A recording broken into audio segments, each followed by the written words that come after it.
ഇമാം നബവി റഹിമഹുല്ലാഹ് പ്രത്യേകം എടുത്തു പറഞ്ഞില്ലേ, നബി സല്ലല്ലാഹു അലൈഹി വസല്ലമ തങ്ങളുടെ ഖബർ ചുംബിക്കാൻ പോകരുത്.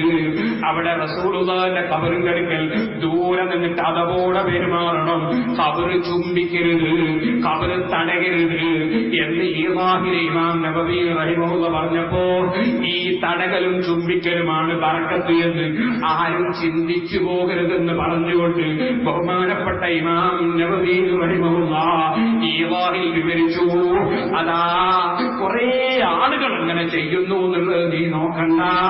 ഇല്ലത്തു സാരിഖീൻ കൊണ്ട് അതേ ശരിയായ സുന്നത്തിന്റെ നടപടിക്രമത്തിലേക്ക് നീങ്ങി റസൂലുള്ളാഹി സ്വല്ലല്ലാഹു അലൈഹി വസല്ലമ തങ്ങളിൽ നിന്ന് ഒരു കുറച്ച് ദൂരെയായി അതവോടെ ഗുരുത്വത്തോടെ പോയി റസൂലുള്ളാഹി സ്വല്ലല്ലാഹു അലൈഹി വസല്ലമ തങ്ങൾ കിടക്കുന്ന ഖബറിന്റെ താഴ്ഭാഗത്തെ നോക്കി നിന്ന് അതും കൈ നിസ്കാരത്തിൽ കെട്ടുന്നത് പോലെ അടക്കത്തോടെ വെച്ച് വളരെ ബഹുമാനാദരവോടെ ഖബറിന്റെ അടുത്ത് പോയി നിന്ന് ഈ സിയാറത്ത് ചെയ്തോ.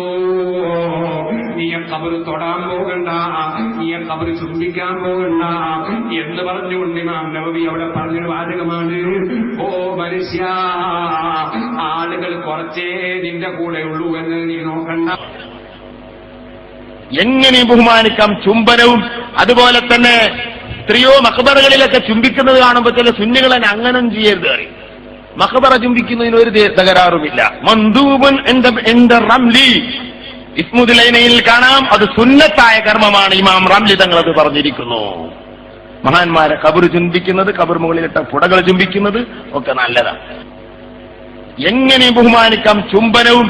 അതുപോലെ തന്നെ എത്രയോ മഖബറുകളിലൊക്കെ ചുംബിക്കുന്നത് കാണുമ്പോൾ ചില സുന്നികളെ അങ്ങനെ ചെയ്യരുത് അറിയും. ഖബർ ചുംബിക്കരുത്, ഖബർ തടകരുത് എന്ന് ഈവാഹിലെ ഇമാം നബവി റഹിമഹുല്ലാഹ് പറഞ്ഞപ്പോ ഈ തടകലും ചുംബിക്കലുമാണ് ബറക്കത്ത് എന്ന് ആരും ചിന്തിച്ചു പോകരുത്.